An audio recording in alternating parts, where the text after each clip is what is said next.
네, 저희가 약속한 시간이 됐으니까 시작하도록 하겠습니다. 오시는 길 힘들진 않으셨나요? 괜찮으셨어요? 오늘 날씨가 참 좋아서 어디론가 나들이 하기에 좋은 그런 날씨인데 이렇게 저희 곽선조 저자님의 겁쟁이 보디가드 두 번째 북콘서트 함께해 주셔서 진심으로 고맙습니다. 중간에 도망가시는 분은 없으시기를 바라겠습니다. 자, 사실 그런 생각을 합니다. 이곳으로 오면서 저도 1시간 정도 걸려서 서울에서 왔는데 아마 곽선조 박사님, 곽선조 저자에 대한 애정이 없으셨다면 사실 이곳으로 발걸음을 옮기시는 게 쉽지는 않으셨으리라 생각합니다. 그렇게 다시 한번 귀한 걸음으로 함께해 주신 분들께 감사의 말씀을 먼저 드리도록 하겠습니다. 제 소개를 먼저 드려야겠죠. 정식으로 인사드리겠습니다. 저는 겁쟁이 보디가드 두 번째 북콘서트 이끌어갈 아나운서 김승주입니다. 반갑습니다. 네. 아마 많은 분들께서 이 자리에 계시는 분들께서 아니 도대체 곽선조 저자와 어떤 인연이 있어서 제가 이렇게 두 번째 북콘서트를 진행하게 됐을까 궁금해하시리라 생각합니다. 그 이야기는 잠시 후에 작가님 모시고 하나하나 저희가 풀어보도록 하겠고요. 사실 이 자리에는 곽선조 작가님을 아시는 분들이 다 전부시지 않을까 생각합니다. 다들 알고 계시죠? 예, 지인이신 거죠? 그럼 첫 번째 질문을 한번 드려볼게요. 우리 곽선조 작가님 그냥 봤을 때 어떤 이미지가 가장 먼저 떠오르세요? 별로 안 친한 분들만 오신 건 아니시죠? 어떤 이미지가 떠오르세요? 한 단어. 무섭다 혹시 이런 단어 떠오르지 않으세요? 사실 저는 처음에 뵀을 때 무섭다 또 반면에 듬직하다 이런 생각을 했었거든요. 근데 이야기를 나누고 함께 저는 그 이전에 방송을 했었는데 굉장히 섬세하시고 부드러운 분이시고 좀 여린 분이다 이런 부분들을 많이 느낄 수가 있었습니다. 지금 고개를 가로젓고 계시는 분들이 많으신 것 같은데 자 하지만 그래서 이 겁쟁이 보디가드라는 또 이 타이틀이 탄생한 건 아닌가라는 생각도 조심스레 해보는데요. 지금도 정신없이 뒤에서 지인분들 맞이하고 계십니다. 여러분 겁쟁이 보디가드의 저자 곽선조 작가님을 큰 박수로 맞아주시기 바랍니다.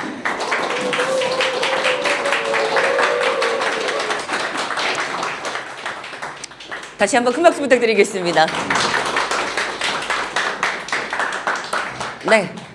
자, 먼저 오늘 귀한 분들께 마이크는 그렇게 때리시는 게 아니고요. 하나 둘. 네, 함께해 주신 분들께 먼저 인사부터 좀 부탁드리겠습니다. 정말 귀한 시간 내서 주말 이 시간에 이곳까지 오신 분들이세요. 네네. 안녕하십니까. 바쁜 와중에 정치 시즌에 토요일 날 산골짜기로 오셔서 죄송한데요. 아까 오실 분들은 왔다 갔어요.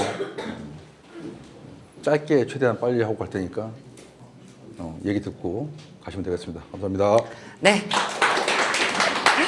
네, 앉아서 이제부터는 저희가 좀 책 부분에 대해서 책 내용이나 아니면 곽선조 저자님의 평소 일상이라든가 생활 이런 부분, 안전과 관련된 부분들까지 저희가 이야기를 나눠보겠습니다. 근데 본격적인 이야기를 하기 이전에 저는 이 부분을 좀 따져야 되지 않을까. 겁쟁이 보디가드라는 이 단어가 나오기까지 제가 어느 정도 지분이 있지 않나요? 그렇죠. 네, 마이크 대시고 있죠. 어느 정도나 지분이 있다고 생각하시나요? 약간 70%. 네, 왜냐하면 저희가 박사님과 함께 팟캐스트를 진행을 했었습니다. 그때 겁쟁이 보디가드였었고 그때 제목이 맞죠? 당신의 보디가드, 그녀의 보디가드. 아, 그녀의 보디가드였죠. 오래돼서 저도 깜빡했습니다. 근데 사실 이 겁쟁이 보디가드를 하실 때 방송 녹음을 하실 때 저한테 혼이 굉장히 많이 나셨습니다. 지금도 마이크를 사용하시지만 목소리가 작으시잖아요. 그리고 말이 굉장히 빠르십니다. 그래서 저한테 혼을 많이 나셨어요. 지금은 말을 천천히 또박또박 하고 있습니다. 지금도 목소리가 좀 작으세요? 좀 더 힘을 내주시기 바랍니다. 앰프 소리를 키울까요? 아니요, 아니요, 그건 아닙니다. 그래서 사실은 그때부터 박사님하고 저하고는 인연이 이어져서 책을 내신다고 하실 때도 저 역시나 당연히 내셔야죠. 응원하겠습니다. 이렇게 말씀을 드렸던 생각인데 책이 이제 세상 밖으로 나왔습니다. 어찌 보면 또 다른 자식인 거잖아요, 박사님. 이렇게 책을 내놓고 주변 분들을 만나셨을 때 좀 어떤 이야기들을 많이 들으셨어요? 우선은 대부분 사람들이 네가 책을 냈어? 라는 거였고요. 네. 두 번째는 아까도 말했지만 제가 외모가 되게 좀 무섭게 생겼잖아요. 그런데 이제 제목이 겁쟁이라고 하니까 사람들이 좀 무섭다는 것들이 좀 있었고 약간 비웃음이 많았습니다. 비웃음이 많았다. 하지만 또 그 비웃음 뒤에는 또 이런 박사님의 모습을 좋아하면서 응원하는 분들이 더 많지 않으셨을까라는 생각도 저는 해봅니다. 그렇게 생각하시나요? 우선은 뭐 저한테 안 맞으려고 대부분 다 뭐 좋다라는 네. 얘기했습니다. 사실 보디가드라는 직업, 보디가드라는 단어는 많은 분들이 영화를 통해서 너무나 익히 알고 계시잖아요. 근데 직접 그 길을 걸어오신 30년 가까이 그 길을 걸어오신 저자님께서 생각하시는 보디가드 이 네 글자에 대한 정의를 조금 더 정확하게 내려주신다면 아니면 박사님의 생각을 좀 말씀해 주신다면 어떤 직업일까요? 우선 보디가드 하면 사람들이 이제 멋있다고 생각하잖아요. 근데 제가 해보니까 네. 추천하고 싶지 않은 직업. 오. 그 이유가 힘들어요. 저도 사실은 이제 고등학교 때그 케빈 코스트너가 나왔던 보디가드라는 영화를 보고 이 직업을 선택하게 됐는데 또 우연찮게 또 이제 경호부대에 근무를 한 것도 있었고 그렇게 연이 돼서 했는데 뭐 양복 입고 머리 넘기고 하니까 멋있어는 보이는데 이 책에도 나와 있지만 정말 사람으로서 기본적인 걸 못하는 부분들 또 잠 못 자는 거 이런 것도 있었는데 뭐 지금도 사실 제가 이제 학교에 있으면서 학생들한테 그런 얘기를 하는데 이 직업은 뭐 투철한 사명감 이게 아니라 약간 천직이 된다고 생각을 합니다. 그래서 제가 이 직업을 누군가가 물어보면 돈을 떠나서 뭘 떠나서 본인이 있을 때 힘들어도 그걸 즐길 수 있으면 참을 수 있으면 해봐라라고 하고 있습니다. 그럼 지금까지 저자님께서 걸어오신 이 보디가드의 인생, 그 삶에 100점 만점에 점수를 주신다면 본인의 만족도는 몇 점으로 좀 표현을 해주실 수가 있으실까요? 90점? 오, 이럴 때는 여러분 박수를 한번 보내주시면 좋을 것 같습니다. 와, 90점이라는 점수를 내 직업에 주셨다는 건 그만큼 잘 해왔고, 그렇기 때문에 또 자신감 있게 90점이라고 말씀을 하신 게 아닌가 생각하는데요. 제가 운이 좋게 사실은 이 일을 하면서 한 번도 쉬지 않고 쭉 일을 했던 것 같아요. 쭉 했었고 또 하다 보니까 뭐 어쩌다 보니까 학교를 가게 됐었고 사실 제가 뭐 대학에 갈 생각이 전혀 없고 대학에서 학생들이 갈 거 생각을 한 번도 안 했었는데 네. 우연치 않게 하게 됐고 그래서 이제 저희 민간 경호 쪽에서는 이제 사람들이 하는 말이 제가 유일하게 경력도 많이 있고 학위도 가지고 있고 또 이제 자격증 가지고 있고 뭐 이런 것도 등등 해서 네. 학교에 있는 교수님들 중에서는 아마 제가 전국에서 가장 경력이 많은 스펙을 갖고 있다라고 해서 그런 자부심을 좀 가지고 있습니다. 네. 아마 책을 미리 읽어본 분들은 아시겠지만 늘 멈추지 않으셨던 것 같아요. 또 다른 길을 위해서 또 배우기도 하시고 학위도 취득하시고 끊임없이 달려오셨고 오늘 이 북콘서트 역시 박사님이 멈춤 없이 달려가시는 그 걸음들이 있지 않을까 이런 생각을 해봅니다. 사실 책에도 뭐 직접 써주셨습니다만 이렇게 겁 많은 사람이 어떻게 보디가드가 돼서 누군가를 지킨다고 하는 거지? 주변 분들, 박사님이 그 어린 시절을 아시는 분들은 좀 의아해 하셨을 수도 있을 텐데 물론 첫 번째 북콘서트에서 말씀을 하셨습니다만 결정적인 보디가드를 선택한 계기 다시 한번 좀 말씀을 해주시죠. 하게 된 계기는 네. 멋있어 보였어요. 영화 보시고? 케빈 코스트너가 너무 멋있어 보여서 네. 했는데 사실은 그 당시 때는 그 국내 저는 이제 사실은 이제 몸을 쓰는 경호원보다는 머리를 쓰는 경호원이 되고 싶었어요. 그래서 참모형. 그래서 이제 비서를 하고 싶었어요. 근데 남자를 뽑는 데가 없어서 했는데 우연치 않게 자리가 있어서 하게 됐고 또 뭐 이래저래 하다 보니까 여기까지 온 것 같습니다. 네. 그래도 그 직업에 대한 투철한 직업의식도 가지고 계시기 때문에 또 그 길을 묵묵히 계속 걸어오셨고 걸어가시는 게 아닐까 좋게 좀 포장을 해볼게요. 네. 정확히 말하면 네. 무서우니까 사실은 그 상황이 발생하지 않게 노력을 하는 거죠. 그래서 지금도 사실은 뭐 어떤 일이 있으면 네. 그냥 하지 않고 1안, 2안, 3안 이런 식으로 해서 첫 번째가 안 되면 두 번째 거, 두 번째가 안 되면 세 번째 이런 식으로 해서 항상 준비를 하고 있고 지금도 그렇게 하고 살고 있는 것 같습니다. 오늘 북콘서트를 혹시 1안, 2안, 3안으로 나눠서 혹시 준비하신 게 있으실까요 혹시? 그렇죠. 어떻게 해요? 안 오면 아까 했을 때 네. 안 오면 유튜브 촬영을 하자. 두 번째는 조금만 오면 네. 앞에만 치자. 어. 많이 오면 네. 빨리 보내자. 그러면 거의 지금은 3안 수준인데요? 그렇죠. 알겠습니다. 열심히 저도 빨리 한번 여러분들 보내드릴 수 있도록 노력을 한번 해보도록 하겠습니다. 그런데 사실 이렇게 책을 발간한다는 거 긴 시간 동안 준비를 하셨고 틈틈이 정리를 했던 내용들이 이제 표현으로 정리를 하신 거잖아요. 이 책을 통해서 함께 하시는 뭐 저자분들이나 아니면 유튜브를 보시는 구독자분들이 이 메시지만큼은 조금 확실하게 알아주셨으면 좋겠다. 저자님은 작가님의 바람 어떤 게 있을까요? 우선은 책을 쓸 때 독자층을 일반인보다는 사실은 좀 위험한 직업을 하는 분들 그리고 이제 좀 용기가 필요한 분들이 읽었으면 좋겠다라는 의도에서 네. 책을 썼어요. 어. 그래서 질문이 뭐였죠?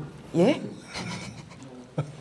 이 책을 내놓으실 때 책을 읽으시는 분들이 이 메시지만큼은 나의 메시지만큼은 알아주셨으면 좋겠다.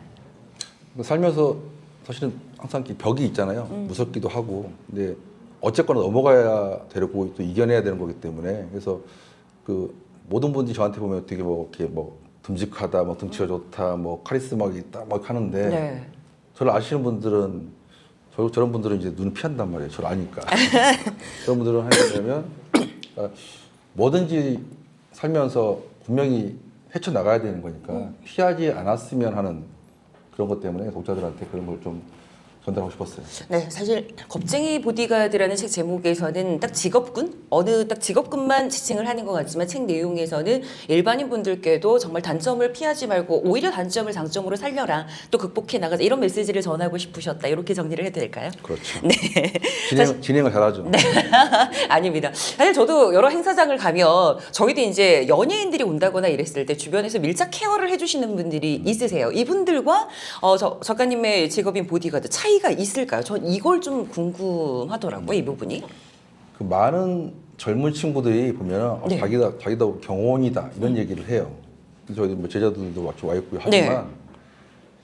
그냥 아르바이트생들이 많이 있어요. 그리고 이제 이게 직업이라는 게 지속적으로 가야 되는데 네.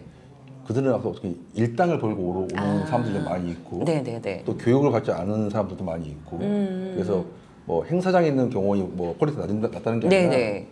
그러니까 저희가 말할 때 일반 행사 안전이 있고 저 같은 저는 이제 의정 경호 출신이거든요. 그렇죠. 기업에서 있었고 했기 때문에 네. 그래서 그 레벨의 차이는 조금 우선 채용 기준 자체가 좀 많이 차이가 많이 난다. 네네네. 그럴 것 같습니다. 네. 사실 그 보디가드라는 직업이 책에도 하나하나 이제 그 경우의 수들을 말씀을 많이 해주셨는데 본능 세 가지를 참아야 한다라는 게 오늘 또 시작하시면서 그 말씀을 해주셨습니다만 본능 세 가지를 참아야 한다는 게 참 쉽지만은 않습니다. 그 가운데서 박사님은 어떤 게 가장 좀 힘드실까요? 잠과 또 밥. 그리고 화장실 세 가지를 언급을 해주셨는데 이 세 가지 가운데서 어떤 욕구를 참기가 가장 힘드실까요? 뭐가 쉬워? 학생들에게 답을 넘기시나요? 어떤 게 힘드세요? 솔직히 다 괜찮다? 화장실이요. 박선 잠깐 어떠세요? 저도 화장실이 사실은 가장 힘들어요. 왜냐면 배고픈 걸 참을 수 있고 네네네. 졸린 건 어떻게 이길 수 있는데 네, 배가 아픈 거, 소변이 이런 건 참을 수가 없잖아요. 그렇죠. 자연적인 현상이니까요. 예. 사실 그래서 뭐 이렇게 차를 타고 가다가 뛰어내려서 중간에 뭐 주유소 화장실로 뛰어가지고 이런 내용들을 확인할 수가 있었는데 그 화장실과 관련해서 여의도 숲으로에서 운명적인 만남을 하셨다. 이 부분은 어떤 이야기인지 조금 더 좀 디테일하게 설명 좀 해주세요. 여의도가 예전에 중간에 이렇게 화단이 있었잖아요. 중간에 지금은 더 없었지만 근데 그 화단이 좀 넓고 아주 높은 나무는 아닌데 좀 가릴 수 있는 정도에 있다 보니까 네네네. 항상 보면 차가 기사들 키워 있는 차들이 있어요.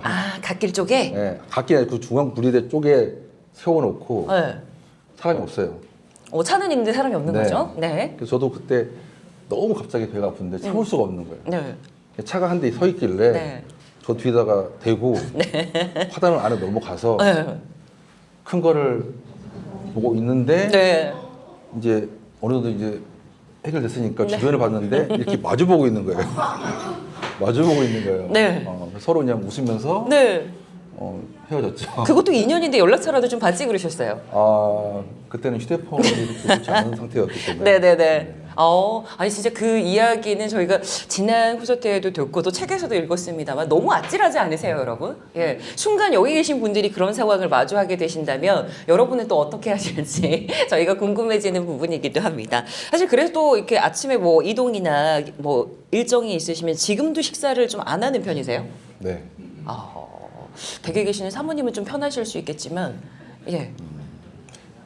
뭐 지금은 저희 와이프가 와 있었는데 보통 이제 이동을 해야 되는 스케줄 있을 때는 아침을 안 먹고요. 그러니까 출근을 하는 경우에는 먹죠. 네. 새벽 3시가 되든 2시가 되든 저희 와이프가 이제 밥을 차려주면 먹고 네. 그게 이제 하루 종일 굶을 때가 많으니까 네. 아침은 웬만하면 먹는데 네. 스케줄이 계속 움직인다 그럴 때는 안 먹고 가죠. 이동이 조금 많거라던가 네. 동선이 있을 경우에는 제가 생각보다 예민해요. 그런 걸로 포장하도록 하겠습니다. 여기 계신 분들이 전혀 공감을 하지 못하시는 것 같은데. 그리고 아니 새벽 2, 3시에 들어가서 밥을 차려달라고 하세요? 아니면 사모님께서 직접 차려주시는 거예요? 차려주는 게 한 90%. 아 그래요? 네. 아 순간 전에 겁쟁이 보디가드라는 책 제목을 바꿔야 되지 않을까 이렇게 생각이 들어서 질문을 좀 드려봤습니다. 네.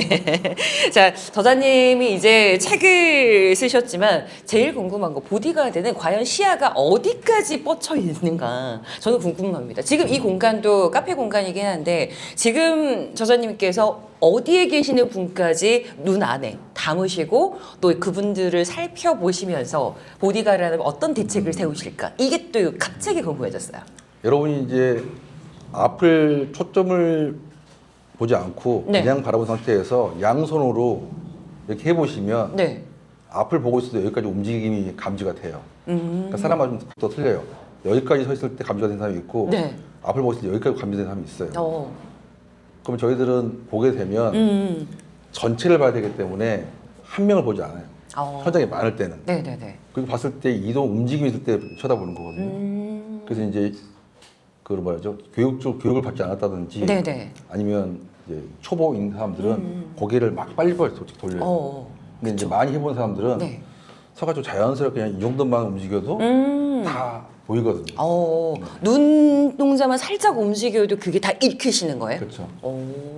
지금 혹시 저자님의 시선에 지금 이분이 들어온다, 다 들어온다라고 하셨지만 이분의 네. 특이한 행동이 내 눈에 띈다. 혹시 그런 분이 계실까요?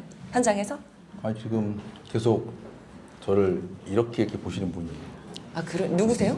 저기 파란 목도리를 하고 스카프를 하고 계신 분이 어. 네. 아, 네네네. 아, 지켜보고 계시는군요. 네. 그만큼 관심이 많다라는 이야기도 되지 않을까 싶습니다. 근데 사실 이제 전문적으로 기업에서도 일을 하시고 의전 경험을 하셨기 때문에 우리가 말하는 흔히 VVIP 경우도 해보셨으리라 생각을 합니다. 그럴 때는 특히나 좀 신경이 곤두서시지 않을까, 예민하시지 않을까 싶거든요. 이제 VVIP 분들 같은 경우는 이제 저희가 이제 심기경으로 하죠. 심기경. 심기 경우? 네. 그래서 그분이 조금이라도 언짢게 하지 않게 하는 거 아, 가장 중요한 게 네. 쉬운 예로 예전에 어떤 일이 있었냐면 그분이 매일 출근하는 길이 있어요. 길이 있는데 어느 날 갑자기 공사를 하는 거야. 그러면 보통은 돌아가면 끝나잖아요. 네. 저희는 어떻게 하냐면 네. 공사가 언제까지 끝나요 확인한 다음에 모든 비용을 드릴 테니까 오늘 끝내라. 진짜요? 네. 그렇게까지요? 그렇게까지 해요. 오. 그리고 그거를 확인 안 한 책임자는 네. 하루 종일 욕을 먹죠. 아 정말요? 아니 사실 그 부분까지 관여를 하시거나 정리정돈을 하시는 줄은 몰랐거든요. 왜 그렇게까지 하시는 거예요? 그러니까 그런 분들이 어떤 분들은 이제 패턴이 있어요. 자기만의 스타일이 있어서 네네. 그 패턴이 흐트러지면 하루 종일 스트레스 받는 분들이 있어요. 아, 그리고 하물며 그 우리가 차의 어떤 방향제만 바꿔도 네. 예를 들어 바꿔도 네. 저희 경호원들은 향수를 안 뿌려요. 아 그래요? 네. 왜냐면 냄새 때문에 오늘도 안 뿌리신 것 같긴 한데. 안 뿌려요. 네네네. 그래서 그러니까 안전은 기본인 거고 뭐 의전은 기본인 거고 네. 이분이 조금만 신경 쓰이지 않게 하는 거죠. 예를 들어서 여름에 덥잖아요. 네. 차 에어컨을 틀어놔야 되잖아요. 못 틀어요. 그렇게 더운데도요? 왜냐면 미리 틀어놓고 네. 피부가 뭐 하니까는 탈 때 꺼야 되고 겨울에도 미리 틀어놨다가 네. 타면 꺼야 돼요. 히터 같은 경우도요? 네. 오. 그리고 의자 각도도 네. 조금만 틀어지면 안 되기 때문에 네. 절대 건들지 않게 하고 이런 것들. 아니 이렇게 듣다 보니까 저희가 익히 알고 있었던 부분도 있지만 저희가 몰랐던 부분까지도 담당하시는 게 또 보디가드의 역할이지 않을까라는 생각을 해봅니다. 제가 딱 그 질문 드리고 싶었거든요. 도대체 어디까지 해결을 해주시느냐. 의뢰가 들어와서 이렇게 보디가드로 챙겨주실 때 어느 부분까지 좀 해결을 해주시는지 그게 진짜 궁금하거든요. 제가 총각일 때 여성 CEO를 경험을 했었어요. 네. 그런데 그 당시 때 제가 그분의 스타킹이 울이 나간 걸 보고 그 색깔을 기억을 하고 스타킹 사러 갔어요. 그 색깔을 왜 기억하시죠? 똑같은 걸 사야 되니까. 아, 근데 제가 몰랐던 게 이렇게 보고 네. 이 색깔이면 맞는 줄 알았어요. 근데 틀리더라고요. 다르죠. 다르죠. 그래서 어떻게 했냐면 네. 색깔별로 사갖고 가는 거예요. 이야. 가서 어떤 겁니까? 오. 라고 해서 하고 네. 나머지를 다시 반납을 못해요. 네. 저희는 이동 중이니까. 네. 그래서 그냥 갖고 있다가 네. 아무 있으면 주는 거죠. 스타킹을요? 네. 가지고 계시다가요? 이상하게 생각하죠. 네. 당연히 이상하죠. 그렇지 않을까요, 여러분? 굉장히 이상한 것 같습니다. 하지만 의뢰인에 대한 그 보디가드로서의 충성도는 저희가 1000% 확인할 수 있는 그런 답변이지 않았나 생각합니다. 지금 카톡 소리가 울려서요. 진동으로 좀 바꿔주시기 바랍니다. 네. 이렇게 겁쟁이 보디가드 곽선조 작가님과 그 일상들, 지금까지 걸어오신 길들 조금씩 저희가 세밀하게 들여다보고 있습니다. 근데 책을 읽다 보니까 집에 이제 사모님, 가족분들이 계시잖아요. 근데 그분을 무서워하시면서도 나는 총각일 때 왜 좀 미인들에게 인기가 많았다. 그리고 나한테 이렇게 소개팅이나 뭐 이렇게 맞선을 많은 분들이 추천을 해줬다. 대놓고 자랑하셨던데요? 괜찮으세요, 댁에서? 저는 집에 있는 분이 네. 제 책을 안 읽을 줄 알았어요. 어떻게 안 읽습니까? 그런데 네. 어느 날 제가 안방문을 딱 열었는데 그 책을 읽고 있는 거야. 어느 부분이었을지 궁금합니다, 갑자기. 그래서 내가 왜 읽어? 네. 그랬더니 책 나와서 본다는 거예요. 그래서 바로 조용히 착히 가지고 나갔죠. 그때 나가신 이유는 뭘까요? 솔직한. 혹시 뭘 할까 봐서. 아, 책 내용을 보시고. 아니, 근데 사모님께서 오늘 또 현장까지 와주셔서 든든하게 응원을 해주고 계시는데, 사실 그때 그렇게 인기가 많으셨어요. 이거 우리 좀 솔직하게 이야기를 한번 해보시죠. 궁금해요. 물론 잘생기셨죠? 다들 공감대를 할까 말까 고민하시다가, 네! 라고 대답을. 역시 사랑으로 되겠던. 네, 인기 진짜 많으셨어요? 제가 그 경호 일을 계속 할 수 있었던 이유가 네. 면접을 한 번도 떨어진 적이 없어요. 와, 진짜요? 네, 왜냐면 예전 경호원들은 네. 약간 스포츠 머리에 약간 건달 같은 약간 분위기였고요. 네네네네. 저는 항상 옛날하고 지금 똑같아요, 스타일이. 흰색 와이셔츠에 네. 넥타이 메고 머리를 넘기고 했고 이제 그때는 조금 더 얼굴이 좀 이렇게 갸름하면서 네. 몸이 더 좋았죠. 그래서 이제 가면 네. 뭐 한 방에 거의 합격을 했었다. 네. 예. 근데 일단 뭐 의뢰를 맡기고 곽선조 작가님의 보호를 받으셨던 분들은 굉장히 마음이 편하시지 않았을까 이런 생각도 해봅니다. 내가 들었던 의뢰인의 칭찬 가운데에서 이건 진짜 최고의 칭찬이었다 하는 게 있으실까요? 사위 삼고 싶다. 사위 삼고 싶다. 오, 끊임없이 본인 자랑을 여기서도 하시네요. 네. 또 다른 표현. 연예인 하지 왜 그러냐. 연예인이요? 여러분 잠시만요. 여기서 저희가 좀 이렇게 작가님이 만약에 연예인을 하셨다면 어떤 쪽이 잘 어울렸을까라고 좀 생각을 하시나요? 자, 어떤 쪽이요?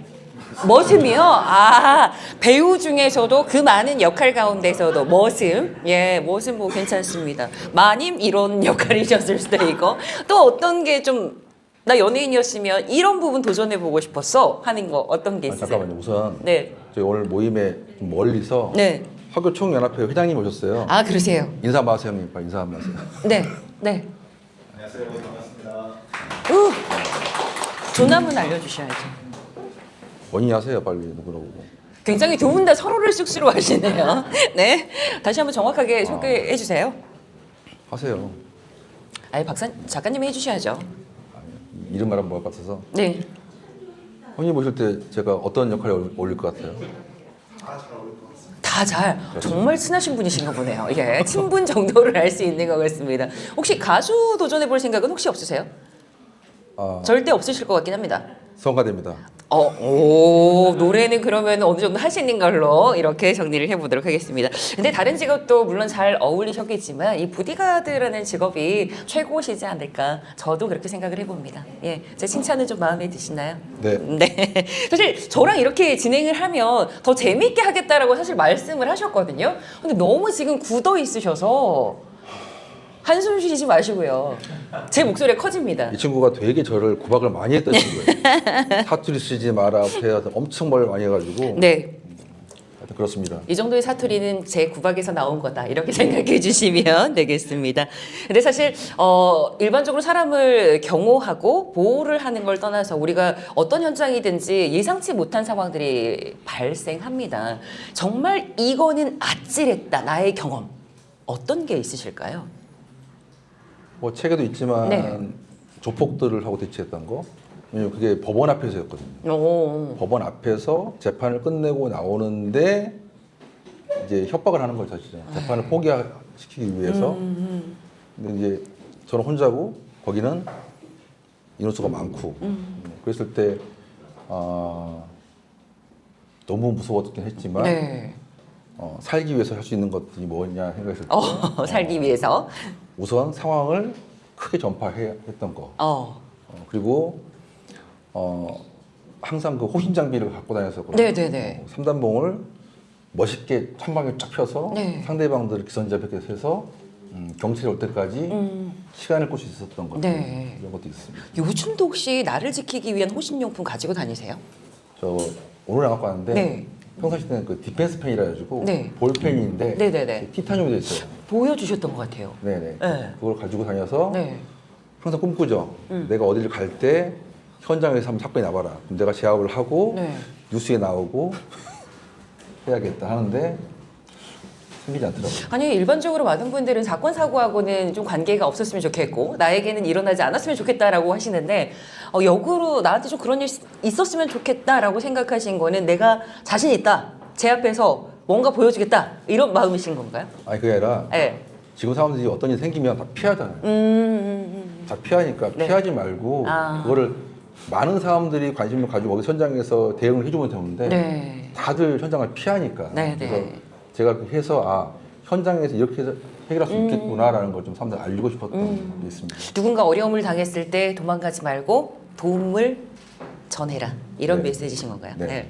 사실 저희가 박선조 작가님과 팟캐스트를 할 때 그 당시에 대한민국에 참 사건 사고들이 많았습니다. 그렇죠? 맞아요. 맞아요. 그래서 같이 방송을 하면서 굉장히 분노를 표출했었던 그런 기억들이 나는데 그때가 한 3, 4년 전이죠? 더 됐나요? 4, 5년 됐을까요?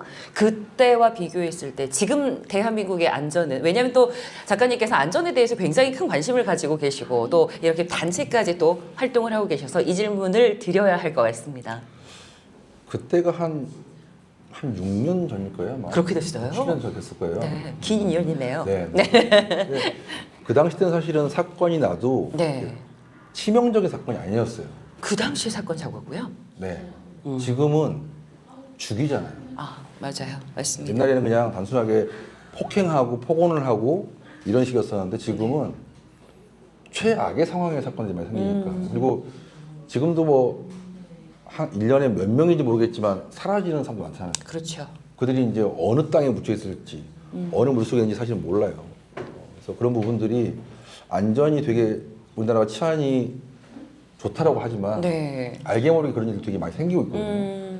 그래서 그런 부분들이 좀 덜 생겼으면 안 생기잖아요. 좀 덜 생겼으면 하는 게 제 바람입니다. 그렇습니다. 사건 사고를 100% 저희가 막을 수는 없겠죠. 물론 막는다면 정말 좋겠지만 그게 불가능하다면 그래도 최대한 좀 줄일 수 있었으면 좋겠다. 그게 박사님의 바람이신 거죠. 또 제가 한 말씀 더 드리자면 네. 지금 그 서울시나 경찰청에서는 고위험이라든가 스토킹에 대해서 신변보호 서비스를 해주고 있어요. 그리고 작년부터는 경기도에서 경기도 공무원연금인가 어딘가에서 예산을 들여가지고 네. 학교 선생님들을 신변보호를 해주는 게 생겼어요. 오. 학교 신변보호. 네. 그게 사실 이제 제가 몇 년 전에 준비했던 것들인데 그게 이제 소리가 좀 퍼져 나가면서 하게 되는데 아직도 사실은 좀 미숙하긴 한데 미비한 상황이고. 지금도 사실은 선생님들이 신변보호가 왜 필요하겠어요? 그거는 학생이 선생님만 폭행을 하고 부모가 들어와서 선생님 폭행을 하거든요. 맞습니다. 옛날에 생각도 못했던 것들이 있는데, 네. 그러니까 예전의 안전은 우리가 기본 기준점을 정해놓고 했었어요. 근데 지금은 이 기준점이 없어요. 그리고 너무 자기 것만 생각하는 것도 많고, 네. 그리고 그다음에 상대방을 이해시키기 위해서 말이 아니라 지금은 폭력인데 그 폭력이 너무 높다는 도가 거죠. 지나치다. 그렇죠. 네. 아니 그러면 혹시 그 이제 사실 학교 이야기를 하셨습니다만 어찌 보면 교권이 많이 무너졌다라는 표현들을 많이 하시죠. 네. 최근에 그 뭐 교권 선생님이라던가 아니면 오히려 반대로 학생과 관련해서 뭐 의뢰를 받아보셨던 그런 기억이 혹시 있으실까요? 그모 고등학교 선생님이었었는데요. 네. 그분의 친구분이 저한테 전화 왔어요. 뭐냐면 학생이 선생님을 협박하는데 네. 미행하다시피 하면서 이제 하고 그다음에 선생님이 어딜 가면 따라와서 오, 현장에서 욕을 한대요. 정말요? 네, 같이 누구 만나고 있으면 와서 욕을 하고 있고 이런 식으로 한다는 거예요. 그러니까 때리지 않고 네. 주변 사람들 창피를 주기 위해서 막 이렇게 욕을 하고 있다는 거예요. 그것도 괴롭힘의 목적인 네. 거잖아요. 그런데 문제는 뭐냐면 이 선생님이 이 미성년자인 얘를 네. 고소하기가 애매하잖아요. 학교에 있으니까. 아, 그런 부분들도 있더라고요. 그럼 좀 어떻게 해결을 하셔야 되나요? 그런 상황에서는 그냥 무조건 지켜주시는 거? 그래서 저는 했던 게 선생이기 전에 네. 사람이니까 우선 신고를 해라. 네네네. 그리고 그런 학생들이 와서 그 욕을 한다든지 하게 있으면 네. 촬영을 해라. 증거를 수집을 해라. 네. 본인이 안 되면 네. CCTV라도 협조를 구해서 확보를 한 다음에 법적으로 조치한 게 맞다라고 저는 얘기를 했거든요. 네. 사실 뭐 여러 가지 사건 사고들이 발생합니다만 이런 또 상황까지 또 이렇게 이어진다는 게 어찌 보면 좀 씁쓸하기도 하고 안타깝기도 하고 그런 것 같습니다. 작가님께서 생각하시기에 어찌 보면 저는 저의 질문들이 또 다른 작가님의 책 속에 담길 만한 그런 내용들이지 않을까, 그런 내용들을 또 준비하고 계시지 않을까라는 생각이 드는데 대한민국에서 이 부분은 정말 안전한 사회를 위해서 개선이 필요하다. 이런 게 있다면 작가님의 생각은 어떠실까요? 저는 제일 중요한 게 공권력이 좀 회복이 돼야 되는 거래요. 경찰을 너무 무서워하지도 않고 네. 또 어른의 말도 무서워하지 않고 이런 것들이 보면서 제가 이제 학교에 있다 보니까 네. 초중고에서부터 학생들이 뭔가가 예전하고 틀리게 체벌이 없으니까 네, 맞아요. 스승을 어려워하지도 않고 네. 또 마음대로 생각하는 부분들도 있고 그러다 보니 그런 친구들을 선생님들이 뭐라고 하면 신고해 버린단 말이에요. 그래서 그런 부분들이 좀 개선이 돼서 네. 예를 들어서 누군가를 지키고 누군가를 지도하는 사람들이라면 어느 정도 선까지는 또 나라에서 아니면 보호를 교육에서라도 보호를 해줘야지 이게 무조건 신고를 하면은 조사를 받아야 되잖아요. 네, 네. 그런 부분들 때문에 스트레스를 많이 받는 경우가 많았습니다. 그러니까 진짜 누군가의 안전을 지켜주고 우리 사회를 지켜주는 분들을 위한 뭔가 제도적인 보호 장치가 있어야 된다 이런 말씀이신 거죠. 그렇죠. 예, 사실 책에 보면 작가님께서는 그 보디가드라는 직업을 생각하는 그림자다 이렇게 표현을 해주셨습니다. 작가님의 외모와는 어울리지 않게 굉장히 시적인 표현이라고 저는 생각을 합니다만 이렇게 표현하신 지금 인상 살짝 굳어진 거 보이시죠? 그렇게 표현하신 이유가 뭘까요? 제가 이제 20대 때 이 일을 시작했을 때 네. 저희 집안에서 반대가 심했었어요. 당연하시죠. 왜 이제 몸을 쓰는 일을 하느냐. 네. 또 그 직업이 생명이 짧을 텐데. 뭐 집안에서도 그랬고 저희 주변 분들도 그랬고 네. 또 저희 대학 교수님도 그런 말씀하셨었어요. 그런데 제가 어떤 얘기 했었냐면 내가 이 직업을 가지고 좀 탑이 돼보겠다. 그리고 공경호가 아니라 민간 경호지만 네. 그래도 누군가한테 인정받을 수 있고 네. 또 더 전문적인 거라고 할 수 있게 인정받겠다라고 네. 했었어요. 그리고 생각하는 그림자라는 이제 제가 닉네임을 20대 후반부터 썼어요. 네. 닉네임을 쓴 이유가 뭐냐면 사람들이 그런 얘기를 해요. 경호원금 교주를 따라다니는 거 아니야? 라고 한단 말이에요. 흔히 그렇게 생각하죠. 근데 저희는 선발대도 있고요. 근접 경호도 있고요. 그다음에 마무리하는 경호팀까지 있어요. 그 사전에 정보를 수집하는 팀도 있고. 네. 그래서 단순하게 여기 TV를 봤을 때나 보면 옆에 따라다니는 거 아니라 하지만 사전에 치밀하게 다 준비를 하고 네. 거기에 맞춰서 일을 하거든요. 그다음에 공경호는 인원이 많아요. 그다음에 통제를 할 수 있고요. 그렇죠. 근데 사경호, 민간 경호는 소수의 인원이 통제할 수 없이 해야 돼요. 그래서 1인 다역을 해야 돼요. 그래서 공경호에 있던 분들이 민간 경호로 넘어오시면 하시는 말씀이 이걸 어떻게 해? 라는 게 처음이에요. 왜? 장비도 제한적이고 네. 통제도 안 되고 이런 수가 없잖아요. 이래서 화장실을 못 가는구나. 이래서 밥을 못 먹는구나. 이래서 치밀해야 되는구나. 왜? 공경호는 교통 통제하면 쭉 가잖아요. 네, 그렇죠. 민간 경호는 알아서 가야 돼요. 그러니까 지금은 덜하지만 네. 예전에 정말로 90년대 후반부터 2000년 초반까지 하더라도 강남역 이런 데 있잖아요. 역주행을 저희가 엄청 했어요. 왜 차가 스면 안 되니까. 오. 뭐 딱지를 뗄 거 아니에요. 네. 딱지 해결하는 방법은 비밀입니다. 일단은 떼지만 그걸 감수하면서라도 네. 그렇게 수행을 하셨던 거예요. 네. 아니 그러면 이제 작가님의 경험 가운데서 정말 나도 이렇게 최대 몇 명까지 동원해서 누군가를 경호했었다 이런 경우도 있으실 것 같은데 혹시 기억 남는 게 있으세요? 우선 기업 쪽이라든지 아니면 비공식 VIP들이 해외에 왔을 때 이건 이제 제가 말씀드릴 수 없고요. 네네네. 스포츠 선수단 왔을 때는 저희가 이제 되게 많을 것 같지만 네. 사실은 20명 내외의 인원이 뭐 4박 5일 동안 계속 있어요. 24시간을 지켜요. 대신 이제 힘들죠. 그렇죠. 그런 부분도 있고요. 그다음에 네. 뭐 일반 뭐 지금도 하나 드림 콘서트? 드림 콘서트요? 네. 옛날에 했던 것 같습니다. 예, 여기도 옛날 사람이에요. 옛날에 했던 것 같습니다. 드림 콘서트 할 때는 옛날 보면 한 200명? 그렇죠. 왜냐하면 그럼요. 가수들, 연예인들이 굉장히 네. 많으니까. 그렇게 됐고 또 지금은 또 안전이 좀 강화되면서 네. 더 많은 인원이 들어가는 경우가 있어요. 근데 문제는 뭐냐면 예산 얘기를 해요. 예를 들어서 행사장에 의자 깔린 거 하나당 5,000원씩 해가지고 막 수만 개를 깔아요. 그렇죠. 쓸데없어도 깔아. 근데 안전 예산 비용을 되게 작게 만들어요. 그리고 책임자가 아무도 없어요. 지금도 하는 게 있어요. 어젠가 그젠가도 수원에서 무슨 행사를 하는데 네. 2,000명이 들어가는 행사였어요. 근데 경호원 10명을 불러놓고 네. 알아서 해라. 예산은 정말 작게 잡아놓고. 제가 항상 하는 말이 있어요. 네. 사고가 터졌을 때 터지고 나서 해결하는 비용이 더 많이 들어요. 맞습니다. 그리고 안전에 대한 컨설팅을 해준 사람이 없어요. 국내에 보면은. 재난재해는 있어요. 근데 사람이 많이 밀집한다든지 맞아요. 아니면 이동한다든지 네. 이런 거에 대해서는 전문가가 없어요. 그리고 제가 전문가라고 갖고 연락 오면 비용을 안 주려고 그래요. 비용을 안 줘요? 그냥 해주면 안 돼요가 첫 번째고요. 두 번째는 금액을 되게 작게 불러요. 그래서 제가 안 해야 되는데 네. 하죠. 우선은 안전이 먼저 우선이 되니까. 그래서 진짜? 제가 지금 좀 바라고 싶은 거는 네. 조금 더 체계화돼야 되고 또 법적으로 좀 정해져 있어야 되고 네. 지금 하물며 뭐 우리가 말했던 이태원 뭐 여러 가지 사건도 있잖아요. 네. 결국은 안전 통제가 안 됐던 부분이 있어요. 근데 지금도 거기에 대한 법이 없어요. 또 공연 안전법이라는 게 없어요. 공연을 하게 되면 이 정도 보면은 몇 명이 안전요원 배치돼야 된다. 그다음에 그 사람들이 어떤 교육을 받아야 된다. 네. 그다음에 비용은 최소한 얼마 돼야 되는데 무조건 최저로 가는 거예요. 맞아요. 거기다 중간에 뭐냐면 입찰을 하든지 뭐 했을 경우에 그렇죠. 대행사가 다 따가지고 맞아요. 하청을 줘요. 그러면 경호 단가가 예를 들어서 지금 제 생각은 2000년도 초반하고 네. 지금하고 별 차이가 없어요. 그 이유가 뭐냐면 안전을 되게 작게 생각하는 거예요.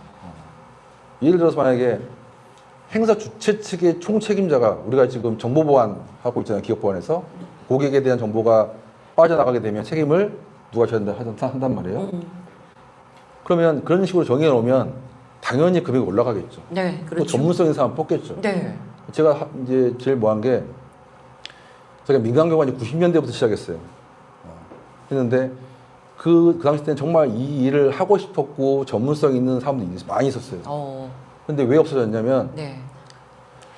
한동안 우리나라가 노조가 많았잖아요. 노조가 네. 많아지면서 어떻게 거기에다가 임명 용역 깡패 네. 같이 네. 막 넣으니까 정말 시골 읍면동까지 가가지고 젊은 사람들이랑부터 해가지고 노는 사람 다 끌고 가가지고 현장에다 잠바 입히고 했었어요. 아.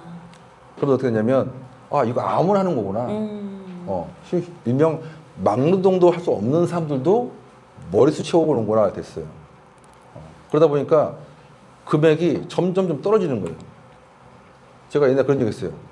내가 예전에 해외에서 누가 왔을 때 네. 전체 안전 총괄만 해도 몇백을 받았는데 지금은 40만 원이래. 제가 그 얘기를 해요.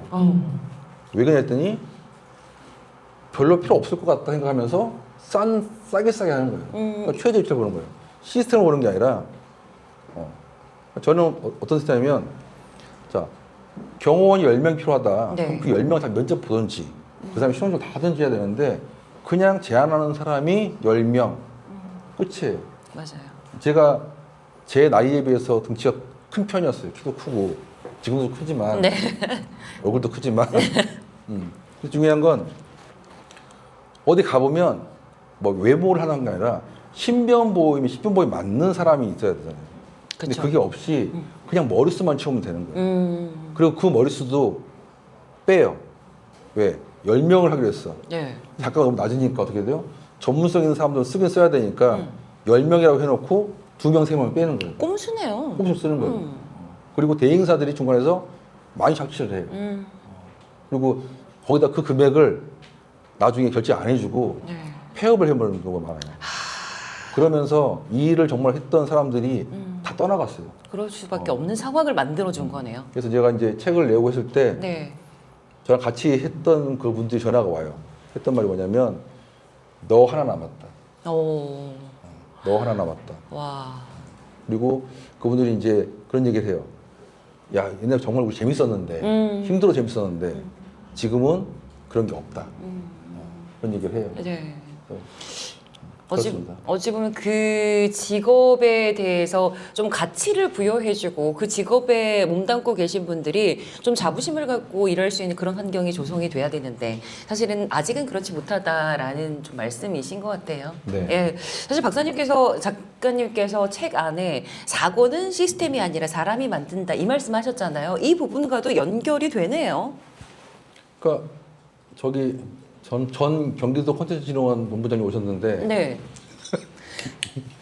보면 매뉴얼 상을 잘 만들어요.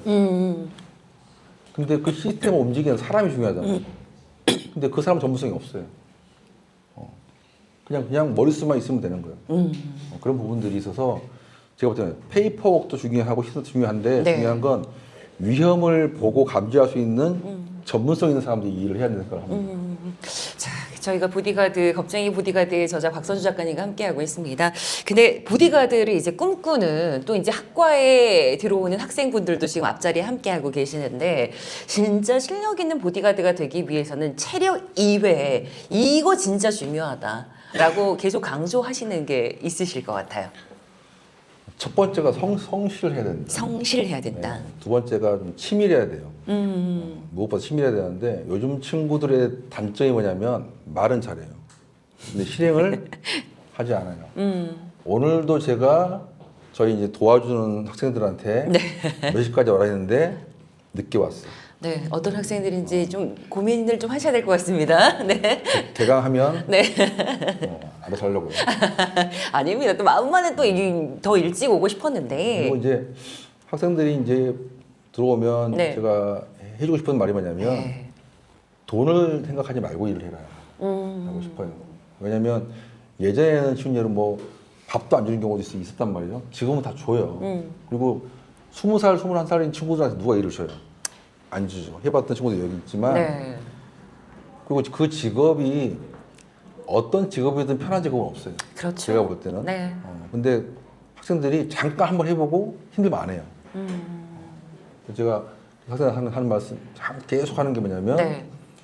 수출한 직업관도 조정해야 하지만 이 직업이 너의 생계가 아니라 네. 네가 천직이라는 마음을 천직해야 된다. 그래야 일할 수 있다. 네. 또 하나는 하다 보면 네.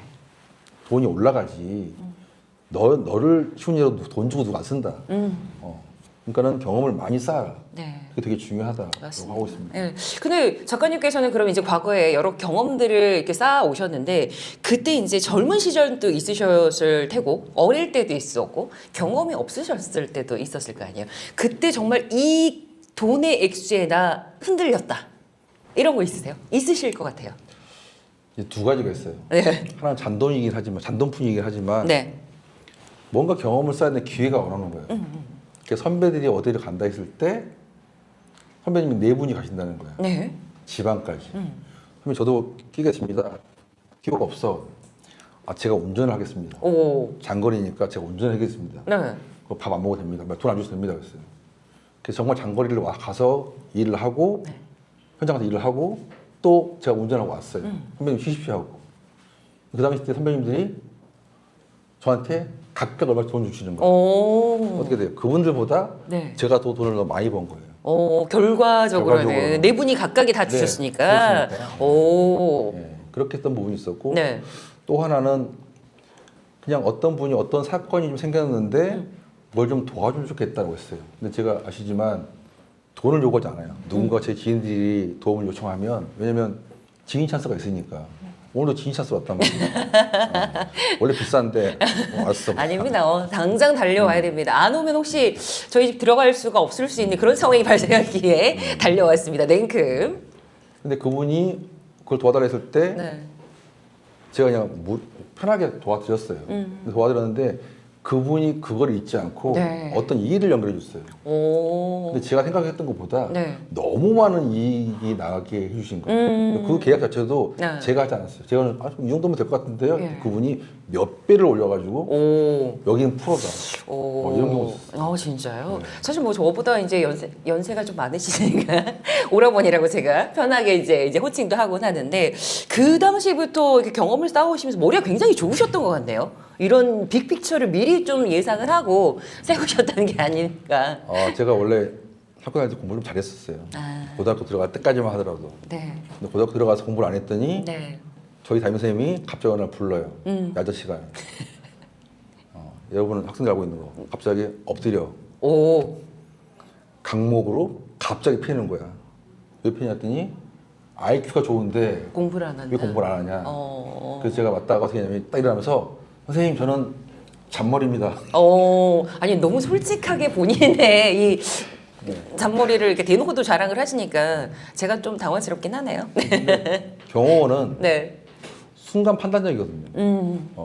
그래서 약간 잔머리, 네. 그럼 머리가 좋아야 되고 그리고 결정을 빨리 할 수 있어야 돼요. 맞아요. 그 결정은 사실은 경험을 쌓아야 되는데 그 경험치를 쌓기 전에 대부분의 젊은 친구들이 이직을 하죠. 견디지 못하고. 우리 과가 아니어도 대부분 보면 그런 부분이 조금 안타깝죠. 아마 이제 또 학교에서 또 학생들과 현장에서 또 열심히 뭐 본인이 쌓아오신 경험들을 우리 또 그 뒤를 이어주는 학생들에게 잘 전달해 주시리라 생각합니다. 아마 저희가 첫 번째 북 콘서트도 했었고 두 번째 북 콘서트도 진행하면서 책 속에 담긴 내용들이나 작가님께서 담아내고자 하는 그 생각들을 조금씩이나마 좀 느끼시지 않았을까 생각을 합니다. 그래서 지금부터는 이 자리에 계시는 분들께 곽선조 작가님께 궁금한 부분 아니면 직업적인 부분에 있어서도 궁금한 부분이 있으시다면 저희가 질문을 좀 받아보도록 하겠습니다. 그리고 질문을 해주신 분들께는 정말 저희가 두 번째 북 콘서트는 주변 지인분들이 많이 도움을 주셨어요. 네. 예, 그분들께 일단 좀 감사 인사를 먼저 하시고 그분들이 주신 선물을 저희가 또 여러분께 전달 드리도록 하겠습니다. 오늘 왔다가 갔는데요. 그 식사권 10장을 주셨고 그래서 여기는 속초, 태안, 안양 이 식당이 있는 데서 식사권을 10장을 주셨고 네. 제 친구가 머그컵 세트 네. 80개 주셨고 네, 아까 굉장히 자랑하시더라고요. 네. 내가 줬다. 굿즈 업체에서 이렇게 다양한 굿즈도 네. 협찬해 주셨고 네, 또 화장품도 세럼인가 뭔가도 그러니까요. 협찬해 주셨어요. 아니 혹시 이렇게 협찬해주신 분들한테 무언의 압박을 가하셨다거나 그러신 건 아니시리라 믿습니다. 항상 제가 말씀드리지만 저는 네. 사람을 때리지 않습니다. 때리지 않는 대신 말로 이렇게 누르시죠. 자, 질문 있으신 분들 손 한번 들어주시면 저희가 여러분께 질문을 받아보도록 하겠습니다. 아주 사소한 질문이라도 괜찮습니다. 평소에 살짝 궁금하셨던 부분들이 있으시면 질문을 좀 해주시기 바랍니다. 네, 이 제 말에 대해서 한 분도 손을 안 대시리라 생각을 하고 있었습니다만 실제로 그 모습을 보여주시는데 사소한 질문도 괜찮습니다. 궁금하신 거 있으시면 손을 높이 들어주십시오. 손 드신 거예요. 예, 손 드신 겁니다. 예, 원하시는 선물을 저희가 맞춤으로 제공해 드릴게요. 식사권 있고 화장품 있고 머그잔이 있습니다. 원하시는 선물이 어떤 것이에요? 질문. 네. 마이크 가져와서.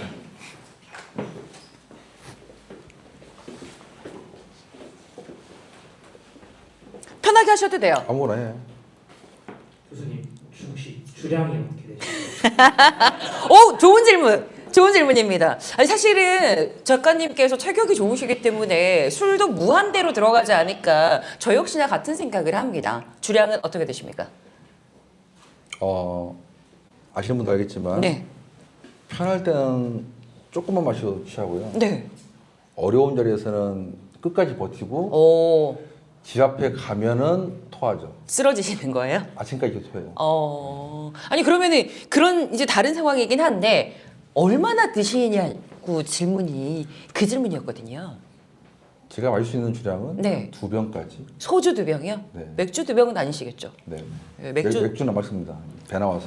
아, 알겠습니다. 소주 2병 해결되셨죠, 질문이? 네. 또 궁금한 거 있으세요?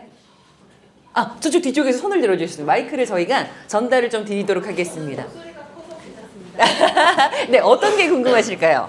갑자기 보디가드라고 이제 세상에 다 알려졌잖아요. 네. 그러면 이제 의뢰인들이 의뢰를 할 때 네, 네. 겁쟁이들은 다 알 텐데 네. 그때 어떻게 어. 생각하실 건지. 아, 오, 정말 좋은 질문인 것 같습니다. 왜냐하면 그 앞에 겁쟁이라는 수식어 때문에 의뢰인들 입장에서는 나 괜찮아? 의뢰해도 괜찮아? 이런 생각하실 수 있잖아요. 제 얼굴을 보면 끝나더라고요.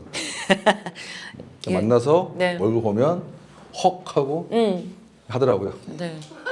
제가 여기서 딱히 뭐라고 말씀드리기가 좀 어렵습니다만, 예, 이 외모를 마주하고 안 넘어가시는 분은 없으시리라 생각합니다.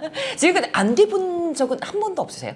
의뢰가 들어왔다가 이것 때문에 노하겠습니다 하신 의뢰인은 혹시 없으실까요? 저 때문에 한 적은 없어요. 제가 거부한 적은 있죠. 아, 반대로? 왜요? 의뢰인을 왜 거부하신 거예요? 마이크 였어요. 아, 괜찮아요. 저 목소리가 큽니다. 불법적인 부분인 아, 거랑요. 네. 사실 이제 불법적인 게 돈이 돼요. 근데 이제 그거를 그러니까 지금도 이제 제가 돈을 많이 벌지는 않지만 네. 그러니까 저는 그래요. 제 직업에 대한 만족도가 커야 된다는 생각을 하고 돈을 벌고 있으면 딴 걸 했어야죠. 진짜 이 직업에 대한 애정이 대단하시다는 걸 이 답변으로도 충분히 알 수가 있는 것 같습니다. 또 질문 있으실까요? 네. 여기 선생님께. 그냥 육성으로 하겠습니다. 네네네. 되게 이제 옛날에 그런 얘기 있잖아요. 수신제가 지금 편차하고 네네네. 수신은 잘 돼 있다고 생각하고 있는데 네. 제가를 어떻게 하고 있는지를 알고 싶어가지고 네. 궁금한 게 지금 현재 이렇게 가족이 와 있다고 했습니다. 네네. 가족을 자랑과 함께 소개를 좀 해주셨으면 좋겠습니다. 오, 잘하셔야 될 것 같습니다. 눈을 질끈 감고 고민을 하셨는데 우리 작가님께서 지금 가족분들이 꽤 많이 오셨어요. 그렇죠? 아, 2명 왔어요. 아니 3분 가운데 2분 오신 거 많이 오신 거죠? 개인 정보입니다. 제안합니다. 예? 질문에 제안을 두겠습니다. 아유, 질문에 그래도 저는 솔직하게. 오늘 와이프랑 네. 작은 애가 왔고요. 큰 애는 일 때문에 직장 나갔고요. 네. 왔습니다. 근데 늘상 제가 옆에서 지켜본 바에 의하면 가족분들한테 좀 애틋하시다라는 생각이 들더라고요. 따님이 뭐 어디 가야 되면 새벽에도 차로 데려다 주시고 그렇게 그런 모습들을 보여주고 계신 것 같습니다. 네, 제가 원래 그 SNS는 네. 좋은 것만 올려요. 아니 모든 사람들이 그렇습니다. 네, 저희가 나가실 때 꼭 선물을 챙겨드리도록 하겠고 또 질문 있으실까요? 네, 앞쪽에. 민감한 질문이었는데 네, 아까 그 토크쇼 중간에서 이제 위험한 순간에 대한 내용이 나왔잖아요. 네, 이제 의뢰인 같은 경우에 사전에 안전 때문에 부르는 경우 외에도 이제 위협받고 있거나 아니면 이제 의뢰인을 원망하는 그냥 한이 있는 네, 그것 때문에 이제 제보를 해서 도움을 얻는 경우도 있습니다. 그렇죠. 위험한 순간 말고 목숨을 진짜 목숨까지 걸 수도 있다는 순간 오. 이제 궁금해요. 왜냐면 이제 일반인 입장에서는 네, 경호원이라는 직업은 목숨을 대신 이렇게 일명 총알받진 않죠. 그쵸. 그런 입장이 아닌가. 네, 그래서 이제 위험했을 때 네. 목숨을 바친 그런 순간이 있죠. 우선은 뭐 이렇게 주먹으로 맞아본 적은 되게 많이 있고요. 네. 제일 맞았을 때 괜찮은 게 강목이에요. 진짜요? 쇠파이프는 뼈가 부러지고요. 강목은 부러져요, 그냥 나무가 부러지니까. 학생들 제가 옛날 운동했을 때 봤지만 저도 보면 단단해요. 왜냐면 어떤 생각하냐면 강목을 맞았을 때 강목이 부러져야지 내가 아프면 안 된다. 내가 살아야 되니까. 네. 왜냐면 그리고 이제 제가 이제 정말 위험할 때는 아니다 방검복을 입어요. 방검복을 입고 또 3단봉이든 뭐 가스총이든 뭐든 장비를 착용하고 네. 그리고 위험이 감지되게 되면 인원을 좀 더 많이 늘리기도 하고 그리고 이제 되도록이면 이동을 최소화하고 그다음에 차량에서 타고 내릴 때도 바로 잠그고 내릴 때도 잠긴 상태에서 경호원들이 와서 주변을 확보가 되면 하는 경우 이렇게 하고 있습니다. 그리고 이제 제가 이제 칼을 한번 맞아봤는데 되게 아플 줄 알았는데 네. 안 아파요. 너무 긴장을 하고 계셨던 거 아니에요? 그럼 아니 긴장보다는 칼 찔리는 게 보이는데 그냥 딱 맞을 때 그냥 뜨거워요. 뜨거운 게 느낌이 있었지 뭐 영화 가면 이거 없이 그냥 뜨거워가 있었어요. 그리고 이제 정말 찰나적으로 칼 보는 순간에 이렇게 죽는 건가 그러면서 인생이 촥 이제 이렇게 그 짧은 순간에. 그 찰나라는 게 이렇게 해서 죽게 되면 이렇게 되겠구나 이렇게 이런 것들을 네. 느끼게 됐었어요. 근데 뭐 지금은 예전보다 나아졌지만 사실은 이제 무서운 건 있죠.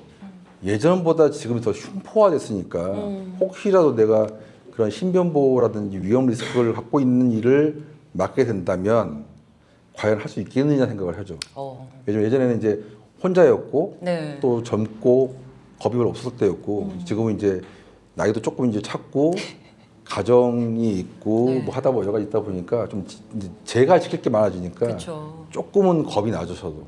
그래서 위험 리스크 제가 이제 아시겠지만 제가 해외 무장경호 관련된 쪽을 일을 했었단 말이에요. 지금도 가끔 하고 있지만 네. 다행이었던 건 뭐냐면 그 당시 때 제가 부서에서 최고 책임자였기 때문에 그 위험 지역을 안 나갔죠. 현장에는. 예, 원래 모든 조직에서 최고 책임자는 그 위험 지역을 못 나가게 해요. 직원들만 나가게 되니까. 그래서 만약에 지금 저한테 그런 일이 또 생겨서 만약에 현장을 가라. 그럼 못 갈 것 같아 지금은. 대신 치밀하게 계획을 짜주고 위험 지역에 있는 파트너사를 선정을 제가 하고 해서 완벽하게 할 수 있기에는 더 잘할 수 있겠죠. 기획을 더 잘하겠지만 내가 지금 나가가지고 현장에서 뭘 해야겠다? 그거는 사실은 이제는 자신이 없어요. 고민이 되시는 거죠. 예. 어떻게 보면 이제 그 길을 가고자 준비를 하는 학생이신 것 같은데 맞으세요? 하다 나가셨어요? 왜요? 졸업하고 네. 그 일을 하다가 예. 갑자기 뭐 다른 걸 해보고 싶다 해가지고 하고 있습니다. 아니 사실 그러면 작가님께서 이제 위험했던 그 순간에 대해서 지금 말씀을 해주셨잖아요. 뭐 학교 다니시면서 익히 알고 있었던 내용이시기도 하겠지만 진짜 내가 만약 그런 상황과 맞닥뜨렸다면 어떨 것 같으세요? 만약에 제가 지금 그 직업 근무로 한다면 네. 못할 것 같습니다. 어떤 이유이신지. 우선 겁도 그렇고 네. 한 명을 위해서 목숨을 바친다는 게 맞습니다. 쉽지가 않은 상황입니다. 맞습니다. 네. 그래도 솔직한 좀 답변을 들어보신 것 같습니다. 혹시 추가로 궁금한 점 있으실까요? 네. 어떤 질문이실까요? 이번 질문을 하겠습니다. 감사하고요. 뒤에 보면은 보디가드 2 언제 나오는지 궁금해요. 그리고 네. 표지에 나와 있는 이 표정 네. 한번 해주셨으면 좋겠어요. 이 시그니처 표정을 원하시는군요, 현장에서. 네. 자, 두 번째 책. 보디가드. 겁쟁이 보디가드 두 번째 책 어떻게? 제 책이 이제 표지라든지 이런 것들 안에 아이콘 이런 거 다 제가 만들었거든요. 한 이유가 이제 제가 의도했던 게 있었어요. 나만의 색깔을 갖고 싶었고 내가 어딘가에서 내 책을 얘기했을 때 네. 내가 다 했다는 걸 하고 싶었었어요. 생각보다 까칠하시죠? 그렇죠. 네. 그래서 이제 많은 디자인을 뭐 하다가 해보니까 마음에 안 들었고 또 제가 책 자간도 좀 크게 하고 했던 부분들은 뭐냐면 가볍게 좀 읽었으면 했던 부분이 있었어요. 네. 왜냐면 책이 무거우면 안 읽어지니까. 맞습니다. 그래서 사실은 페이지 수도 좀 많이 좀 줄였고 책 가격도 좀 저렴하게 했던 이유가 좀 편하게 누군가가 봤으면 했던 부분이었고 그리고 이제 표지를 하다 보니까 딱히 뭐가 없어서 네. 자꾸 주변 분들이 제 얼굴을 넣어라. 넣어라. 네. 근데 제 얼굴을 넣기는 좀 뭐해서 잘생기셨다고 하셨잖아요. 옛날 말이야.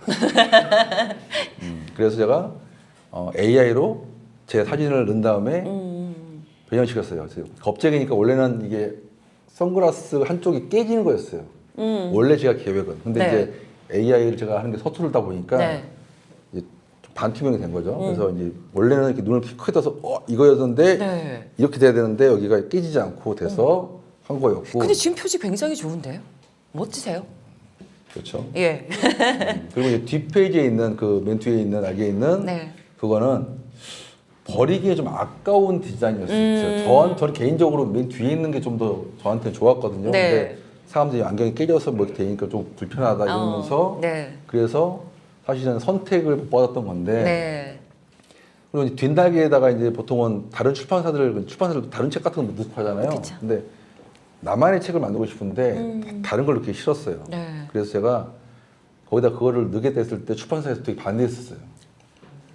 약간 투 보면 약간 만화책 같잖아요. 그래서 제가 내 책이니까 내 마음대로 하겠다. 고집을 부렸어요. 고집 세세요. 그렇죠. 네. 그래서 제가 그냥 저거를 빈 칸으로 넘기도 그렇고 다른 걸 그냥 쓰기도 하면 너무 재미가 없을 것 같아서 네. 그냥 독자분들이 읽다가 마지막 봤을 때 그냥 한번 웃었으면 하는 바람에 넣었던 건데 오. 지금 이제 압박이 가하는 게 자꾸 네. 쓰고 있냐 저 역시나 같은 생각했어요. 안 쓰고 있다고 바빠. 아니 그래도 써주셔야죠. 그렇게까지 어찌 됐건 본 뜻과는 좀 다르긴 합니다만 많은 분들이 두 번째 이야기를 기대하시기 때문에 얼른 탄생을 시켜주시기 바랍니다. 그래서 이제 그 이번에 첫 출판을 해보니까 네. 책 내는 게 되게 어렵더라고 생각보다. 맞아요. 생각보다 어렵고 네. 또 출판사랑 관계 이런 것도 여러 가지가 있고 하다 보니까 또 제가 의도치 않게 원래 이 책은 되게 재밌었어요 원래는. 제가 가방끈이 짧을 때 썼기 때문에 되게 막말도 들어가 있었는데 이제 점점 공부를 하고 뭐 하다 보니까 이제 나름 학자답시고 포장을 하시죠. 포장하다 보니까 예. 문장을 좀 수정하게 됐어요. 근데 이거를 교정을 보면서 더 그쪽에서 봐준 거예요. 그러니까 너무 사실 지금도 제가 읽으면서 원래 재밌었는데 라고 얘기하고 있거든요. 아니 그래서 그럼 사실 그런 게 있으면 이렇게 북콘서트를 할 때 날것의 그 맛을 좀 보여주세요. 근데 원래 여기 욕도 써 있고 네. 막 있었어요. 네네네. 조금 더 사실은 조금 더 자극적인 얘기가 있었는데 이게 읽는 독자들이 정이 있잖아 저한테는. 그럼요. 그래서 제가 이게 저의 경험치를 기반으로 쓴 거다 보니까 네. 그걸 사실 숨기기 위해서 뭐 사실은 여기다가 뭐 같이 했던 사람이 들은 얘기도 녹여져 있다 뭐 이렇게 해놨지만 네. 사실은 조금 더 자극적인 것도 있고 조금 더 야한 것도 있고 사실은 있었는데 네. 저희 작은 딸이 볼까 봐서 빼고 저희 와이프가 볼까 봐서 빼고 네.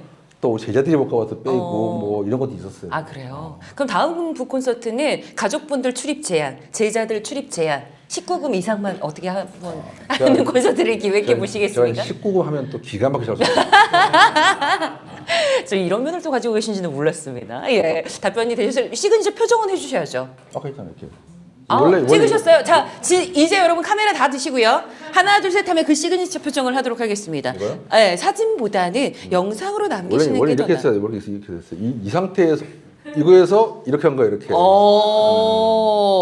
와, 여러분 박수 한번 보내주시면 감사하겠습니다. 네, 책 표지에 나와 있는 표정을 현장에서 함께할 수 있는 게 바로 저희 북콘서트 이기에 가능하지 않나라는 생각해보고요. 혹시 더 궁금한 점 있으실까요? 네. 네. 박 교수님 그 책 내는 거 너무 축하드리고요. 사실은 가끔 이제 소주 한잔 하면서 소주 한잔 하면서 했던 얘기들이 네. 빨리 책으로 나왔으면 좋겠다 이런 생각이 드는 적이 있었습니다. 네. 이제 나오게 됐지만 굉장히 축하하고 그다음에 듣고 싶은 거는 그 우리가 보디가드를 뭐 채용할 만한 자격이 있는 사람인지 모르겠으나 그 사람들이 자기가 처한 일들 내 자식이 위험하다 네. 아니 뭐 내 신분이 위험하다 데이트 폭력이 위험하다 했을 때 가끔 이런 생각을 해봤어요. 가격표가 있었으면 좋겠다. 보디가드 쓰고 싶은데 어떤 에이전시를 통해서 네네네. 이런 거는 어느 정도 가격대가 되고 이게 뭐 죄송합니다 이런 말이 저는 되게 상업적일 수가 네네. 있는데 네. 뭐 항상 너무 욕심이 없는 분이라 하긴 그렇는데 그래서 그게 가능하냐 그러면 오히려 고객이나 이런 입장에서는 네. 훨씬 더 접근하기 쉽지 않겠다. 네. 이런 거 좀 한번 해주고 싶어요. 근데 저도 궁금한 부분입니다. 되게 좋은 질문하셨어요. 이거 하나 드릴게요. 사실은 이제 약간 금액을 정하고 싶었어요, 저도. 근데 문제는 업체들이 많아지면서 일명 단가 싸움을 해요. 가격 싸움. 그리고 어떤 대행사들이 이런데 뭐가 있냐면 처음에는 공짜로 와서 해라. 아니면 뭐 3번을 싸게 하고 그다음부터는 해주겠다. 이런 것들이 많았어요. 그리고 금액을 정할 수가 있는 게 정할 수 있는 건 딱 하나예요. 뭐냐면 행사 안전이냐. 기본적인 거에 대한 부분은 정할 수 있어요. 근데 문제는 고위험군일 경우에. 왜냐면 경호에 다칠 수 있잖아요. 네. 예를 들어서 형님한테 하는데 저희 얼만데요. 단 계약서상에 하다가 다치면 모든 깽값은 당신이 물어주세요. 그럼 하겠어요? 안 해요. 그럴 때 이제 그 보디가드가 죽기를 바라는 거죠. 권할 수 없는데. 그러니까 그런 부분이 있어요. 그러니까 저희가 계속 사실은 이제 경호 관련된 분들이 지금도 가끔 통화를 하다 보면 그런 얘기를 해요. 단가를 네. 올릴 수가 없다라고 해요. 그 이유가 뭐냐면 신생 업체들이 자기들이 이제 프로필 좀 쌓아야 돼, 경력을 쌓아야 돼, 저걸 쌓아야 되니까 금액을 낮추는 거예요. 근데 낮추면 무슨 문제가 있냐면 아무런 교육을 받지 않은 사람들을 데려다가 머릿수를 채우는 거죠. 그리고 이제 편법을 쓰는 게 있어요. 경찰서에다가 저희가 배치 신고를 하게 돼 있어요. 그러니까 계약을 할 때도 해야 되는 게 배치된 인원은 배치 신고 세월 이런 거 다 내라고 그런단 말이에요. 근데 그런 부분들을 안 하는 경우가 있어요. 어떻게 하냐면 저희가 배치 신고하지 않고 그냥 해드리겠습니다. 라고 얘기를 해요. 저는 뭐라고 하냐면 신고하세요 그래야 돼요. 왜냐면 그래야 아까도 사실은 정보과 경찰서에 왔다 갔어요. 오늘 근무여가지고 갑자기 와서 이제 책만 사가지고 갔어요. 감사하게도. 근데 그 친구들이 뭐냐면 저희가 배치 신고를 하게 되면 관할 경찰서에서 어떤 일인지 알아요. 그래서 정보과가 나와가지고 주변에서 지켜봐줘요. 그런데 신고하지 않으면 법적인 보호도 못 받고요. 잘못하면 불법으로 깡패를 쓴 걸 수도 있어요. 왜냐면 대부분 배치 신고 안 하는 사람들이 뭐냐면 범법자예요. 그러니까 자격증이 없어요. 자격증이 없는 사람들은 뭐냐면 폭력이든 어떤 죄를 지은 사람들은 이 일을 못하게 되어 있어요. 근데 그들이 일을 하다가 뭔가 나쁜 짓을 해가지고 이수증이 없었기 때문에 배치가 안 되니까 그냥 저희가 할 수 있습니다라고 하는 거예요. 그리고 계약서도 안 써요. 돈만 받고 그냥 하는 거예요. 그럼 결국 뭐냐면 하다가 잘못하면 보호를 못 받는 경우가 있어요. 그래서 금액을 정할 수가 없는 게 그래서 말씀드렸던 게 공연안전법 같은 걸 정해서 금액을 어떤 경우는 A급은 얼마, 네. B급은 얼마, 안전진행용은 얼마 이런 식으로 해놓으면 좋은데 그거를 법이 없으니까 활용이 안 되는 거예요. 예를 들어서 보세요. 정말 자기가 위험하면 돈을 쓰겠죠. 그렇잖아요. 내가 돈이 없어. 그럼 경찰에 신고하면 되잖아요. 근데 경찰에 신고를 못 해주니까 돈이 없는 사람들이 사고를 당하고 사건이 생기는 거예요. 죽기도 하고. 그래서 제가 경찰이 나라에서 못 해주는 거를 민간 경호에서 해주겠다라고 옛날에 제안했던 건데 그게 이제 서류가 빠져가면서 서울시랑 경찰청에서 써먹고 있는 거예요. 제가 말씀드리고 싶은 거는 국민의 다수가 그 비용을 쓸 수 없어요. 예를 들어서 경호원을 해서 30만 원 받다 해도 4명을 쓰면 120만 원이잖아요. 하루만 끝나는 게 아니에요. 학교 폭력. 하루만 끝날까요? 안 그래요. 학교 폭력은 거의 한 학기가 가야 돼요. 한 학기가. 그러면 경호원 2명을 쓰면 하루에 60만 원이잖아요. 5일이면 300이에요. 1000만 원이 넘는 금액을 쓸 수 있는 사람이 없어요. 재벌가가 아닌 이상은. 재벌가들은 아예 경호원을 직원으로 뽑겠죠. 그렇죠. 그래서 그런 공공의 안전이라든가 민간 사람들에 대한 안전이 문제가 생겼을 때 나라에서 도와주지 않겠느냐. 근데 그거를 경찰이라는 사람들이 바쁘니까. 왜냐면 경찰 한 명이 일반 시민 500명, 700명을 커버해야 돼요. 할 수 없잖아요. 그렇기 때문에 그거를 민간 경호원한테 위탁을 좀 되지 않겠느냐. 그래서 제가 했던 것들을 한 게 뭐냐면 안전지원센터를 만들자. 이런 것을 얘기했었어요. 학교 안전지원 센터를 만들어서 여기에서 그 부분들을 정보를 취합해서 이게 경찰하고 협력을 해야 될 것인지 아니면 그 학교만 해야 되는지 이런 것들을 좀 체계화해야 되는데 그런 것들을 안 하죠. 뭐라냐면 예산이 없어요. 라고 하는 거예요. 그래서 앞으로 그런 부분들이 좀 잘 돼서 학교 안정이 되든 사회 안정이 되든 그래서 전반적으로 우리가 고위험에 노출됐을 때 내가 동걱정하지 않고 누군가한테 도움을 청할 수 있어야 되고 또 하나는 전문가들이 와서 그 옆에 있어야 된다는 거예요. 단순하게 아무나 와서 하는 게 아니라 전문성 있는 사람들이 와서 해야지만이 그런 사건이 생기지 않는다는 거예요. 제가 하는 게 있어요. 사건이 발생하면 실패한 거다. 사건이 발생하지 않게 하는 거예요. 경호원들이 왜 몸을 키우고 그래서 정장을 입고 나 경호원이다라고 보여주는 게 뭐냐면 접근을 못하게 하는 거거든요. 근데 비노출 경우는 하죠. 머리를 내리고 뭐 운동복 하겠지만 노출 경우일 때는 누가 봐도 경호원이야 라고 보이게 하는 거예요. 그런 부분들이 앞으로 좀 사회 안전 시스템망에서 좀 체계화되고 예산이라는 것도 좀 만들어져서 그런 전문가들이 그 위치에서 그런 것들을 컨트롤할 수 있고 했으면 좋겠습니다. 네. 네, 질문에 대한 속 시원한 답은 좀 아니셨으리라 생각을 합니다만 앞으로 박선조 작가님께서 또 이끌어 나가실 대한민국의 미래 안전의 모습이지 않을까 이런 생각을 해보겠습니다. 혹시 추가 질문 있으실까요? 네. 없으시면 이제 서서히 저희가 두 번째 겁쟁이 보디가드 두 번째 북콘서트 마무리를 짓도록 하겠습니다. 마지막으로 곽선조 작가님이 꿈꾸는 대한민국의 모습 이런 모습이었으면 좋겠다. 이 질문은 꼭 드려야 될 것 같아요. 왜? 앞으로 열심히 걸어 나가셔야 되니까요. 네. 제가 이제 얼마 전에 그런 얘기했어요. 나의 직업은 사회가 혼란하고 무슨 문제가 생겨야지만이 뜨는 직업이다. 제가 뉴스 출연을 요즘 안 하잖아요. 그런 일이 없거든요. 근데 그런 거 있잖아요. 안전하고 평안한 삶이 되면 좋은데 어떤 직업군은 평안하면 굶어 죽어요. 대신 평안함을 유지할 수 있는 일에 할 수 있게 하면 좋겠다라고 생각을 해요. 그래서 그 누구나가 안전에 대해서 보호받을 수 있고 또 걱정하지 않고 또 그다음에 위험 리스크를 다 관리하고 있는 사람들도 적극적으로 일을 할 수 있는 그런 시스템이 마련된다 하면 조금 더 안전하고 좋은 사회가 되지 않을까 생각합니다. 네, 고맙습니다. 큰 박수 한번 보내주시기 바랍니다. 네, 어찌 보면 이제 1편에서는 여러분이 겁쟁이 보디가드의 탄생에 대해서 조금 더 접하셨다면 두 번째 북콘서트에서는 앞으로 이제 좀 대한민국에서 이런 모습을 갖췄으면 좋겠다는 그 바람과 더불어서 박사님의 솔직한 이야기를 저희가 나누는 시간이었습니다. 오늘 시간 어떠셨나요? 괜찮으셨나요? 네. 즐거우셨나요? 네. 예. 표정들이 굉장히 밝으시네요, 다.